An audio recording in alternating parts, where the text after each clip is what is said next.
Di 10K subscriber channel Novel Official, akan adakan giveaway untuk 3 orang pemenang. Jangan lupa untuk selalu komen dan like untuk setiap video.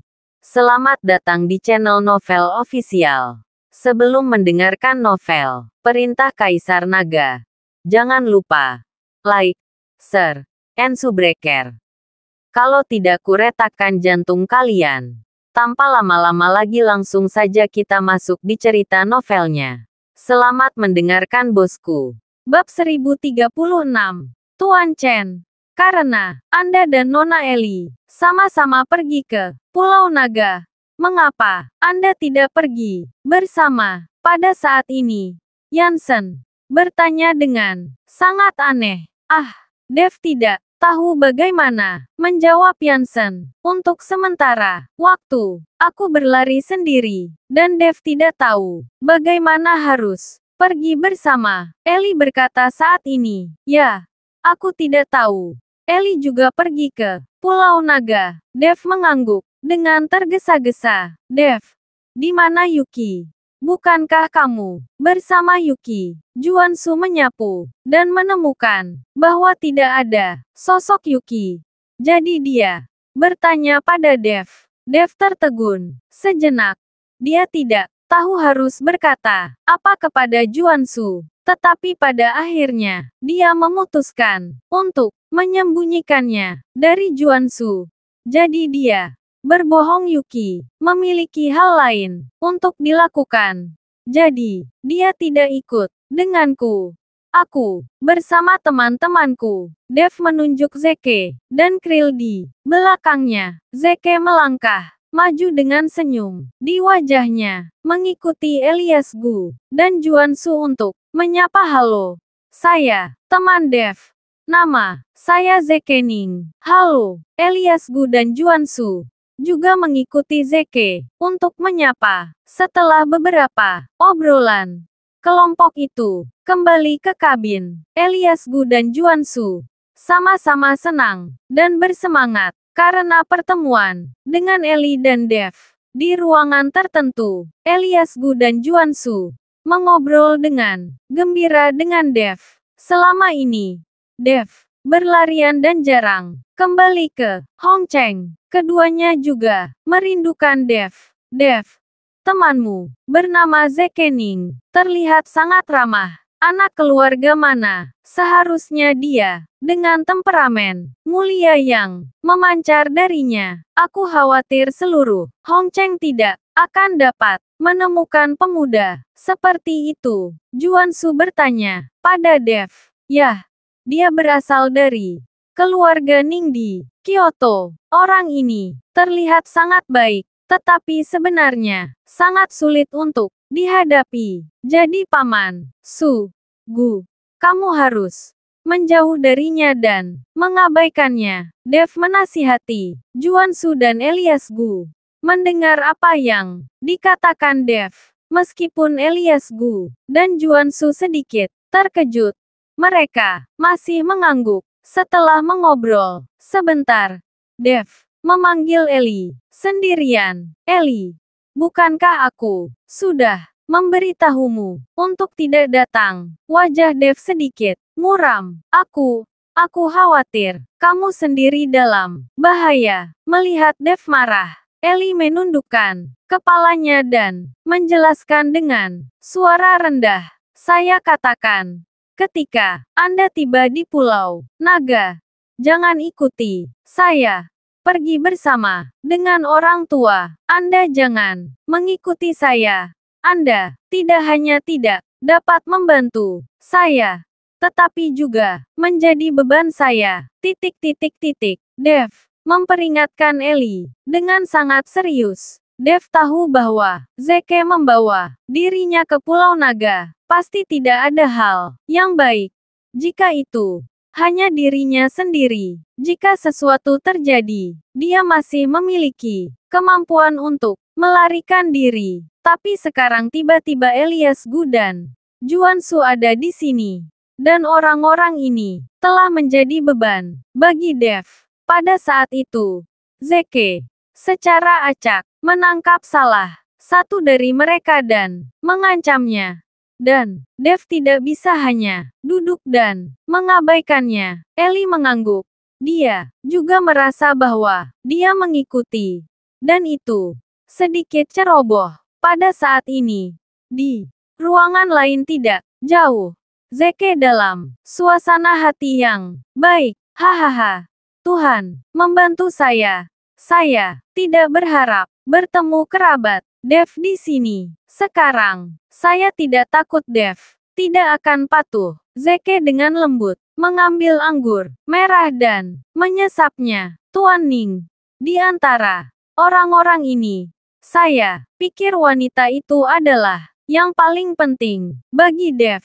Ketika kita mengendalikan wanita itu, Dev akan patuh, kata Krill Barat Laut. Ya, saya juga bisa melihatnya. Saya, bab 1037, tidak berpikir bahwa Dev masih mempunyai seorang kekasih lagi.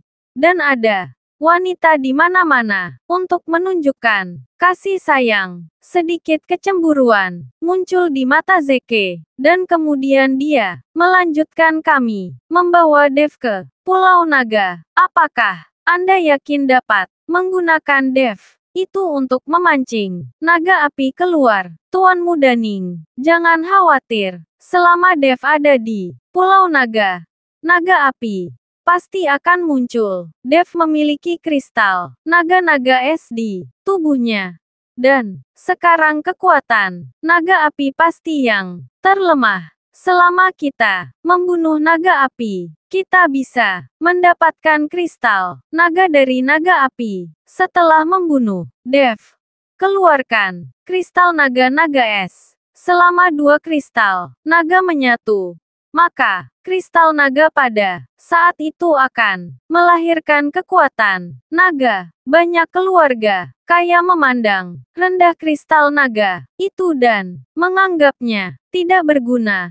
Tetapi mereka tidak tahu bahwa ketika kedua kristal naga itu digabungkan menjadi satu, dan Tuan Muda Ning menelan dua potong kristal naga ini, saya jamin kekuatanmu akan langsung melonjak, masuki puncak Wuzong, dan miliki kekuatan terkuat. Dengan peringkat yang sama, Krill berkata dengan mata berapi-api. Setelah Zeke mendengar ini, dirinya menjadi bersemangat. Hahaha.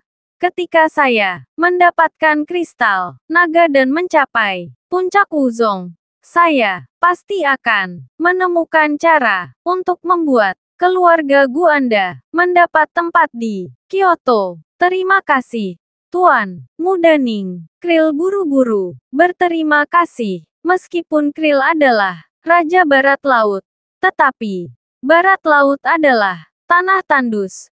Bahkan, jika Krill menjadi Raja Barat Laut, di mata sekte lain, dia tidak memiliki status. Jadi dia selalu ingin masuk ke dunia seni, bela diri Kyoto dan memiliki tempatnya sendiri di Kyoto. Dia menemukan Zeke dan menceritakan rahasia Pulau Naga. Krill tahu bahwa bahkan jika dia tidak mengatakannya sendiri, dengan kekuatannya, tidak mungkin untuk mendapatkan dua kristal naga pada saat yang bersamaan. Di dalam bar di kapal pesiar, Dev sedang mencicipi anggur merah dengan Ellie. Kapal pesiar mewah ini memiliki segalanya.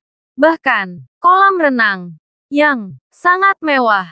Hanya saja Dev tidak tertarik dengan ini. Butuh 2 hari untuk tiba di Pulau Naga. Dev menggunakan 2 hari ini untuk menemani Ellie dengan baik. Adapun apa yang akan terjadi di pulau itu, tidak ada yang bisa membayangkan. Kakak Dev, jika kamu ditemani oleh wanita cantik, apakah kamu lupa temanmu? Pada saat ini, Zeke dan Krill datang dan duduk tepat di seberang Dev Raja Kepiting. Saat dia duduk, jari Krill sedikit berkedut, dan napas yang tak terdengar memasuki botol anggur merah di depan Dev. Dev dan Ellie bahkan tidak menyadarinya. Dev melirik Zeke dan hanya tersenyum ringan. Apakah kamu ingin minum? Tidak perlu. Kapal pesiar ini memiliki segalanya.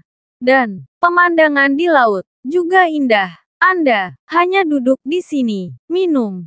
Dan Anda telah mengecewakan kapal pesiar mewah ini. Zeke tersenyum sedikit. Aku tidak suka jalan. Jalan. Dev menggelengkan kepalanya. Yah, karena kamu tidak suka berlibur, maka aku tidak akan mengganggumu. Mengobrol dengan wanita cantik. Zeke berdiri dan berkata kepada Krill, ayo pergi. Zeke dan Krill bangkit dan pergi. Ellie melihat ke belakang keduanya dan mengerutkan kening. Kedua orang ini, pada pandangan pertama, bukan orang baik, terutama yang bernama Zeke, yang merupakan harimau yang tersenyum. Dia penuh tipu daya. Dev tersenyum ringan. Dia punya rencana tersembunyi dan punya pintu dinding. Saya juga ingin tahu apa tujuan mereka membawa saya ke Pulau Naga. Tidak peduli apa itu, pasti bukan hal yang baik. Kamu harus berhati-hati. Ellie mengingatkan dengan tatapan khawatir. Pada saat ini, Yansen datang dan berkata, Tuan Chen, Nona Ellie, Gu Tua meminta Anda untuk datang. Dev agak aneh.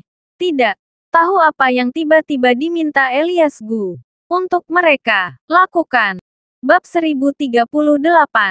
Ketika Elias Gu tiba di kamar Elias Gu, Elias Gu berkata dengan penuh semangat, Dev, pernahkah kamu mendengar? Jadi ada pelelangan di kapal pesiar ini. Saya mendengar bahwa pelelangan adalah semua tentang barang antik yang diselamatkan dari laut. Saya akan pergi untuk memintamu ikut denganku untuk melihat. Hobi terbesar Elias Gu adalah mengumpulkan barang antik. Kali ini, dia pergi ke laut untuk bermain. Dan dia tidak pernah berpikir bahwa akan ada lelang di kapal pesiar. Ada lelang di sini. Dev sedikit terkejut. Tetapi setelah memikirkannya, orang-orang yang bisa naik kapal pesiar mewah ini semuanya kaya dan terkenal. Jadi jika Anda membuka lelang untuk ini, Anda pasti akan menghasilkan banyak uang. Sekarang Dev mulai mengagumi pemilik kapal pesiar ini. Kelompok itu, dipandu oleh pelayan di kapal pesiar, menemukan tempat untuk pelelangan. Tempat ini sudah lama dipadati orang. Sepertinya orang kaya suka mengoleksinya. Lagi pula, mereka bisa menghabiskan banyak uang. Jadi, kenapa tidak? Selain itu, koleksi tersebut juga memiliki nilai investasi.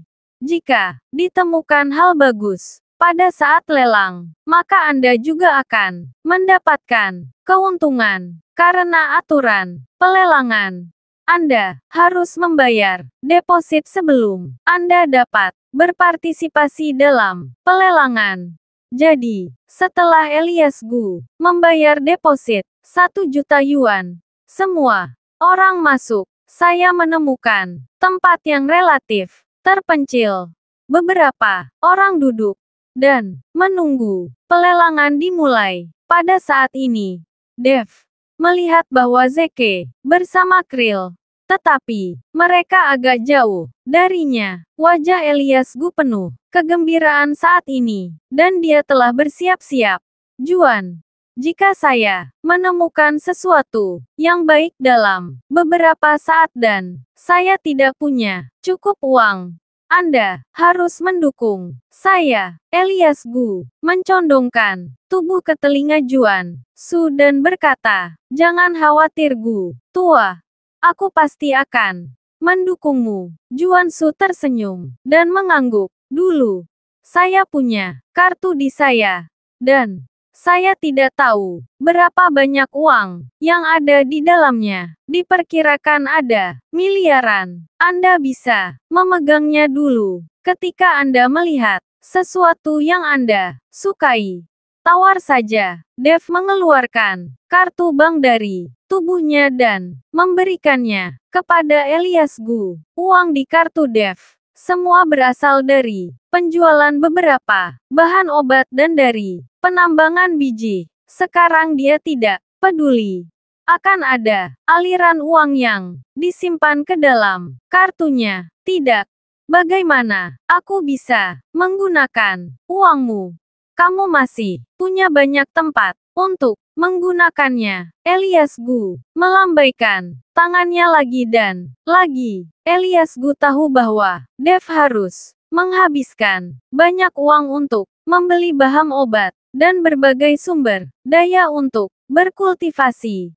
Jadi uang Dev masih berguna. Hanya saja Elias Gu masih tidak tahu bahwa Dev jarang menggunakan batu roh, jamu dan sejenisnya dalam prakteknya sekarang. Belum lagi dia sekarang adalah pemilik lembah dewa obat. Dia tidak mengkonsumsi jamu seperti sebelumnya. Jika Dev ingin berlatih, cukup melihat gambar itu. Gu tua, saya tidak punya tempat untuk menghabiskan uang sekarang. Ambil saja. Dev memasukkan kartu itu ke tangan Elias Gu. Elias Gu ingin menolak, tetapi Eli berkata, "Kakek, jika dia memberikannya kepadamu, kamu dapat mengambilnya. Toh itu semua uang dari keluarga." Kata-kata Eli membuat Elias Gu tertegun sejenak. Lalu, dia tertawa keras. Ya, uang keluarga. Saya ambil. Saya ambil. Eli juga merasa seolah-olah dia telah mengatakan sesuatu yang salah.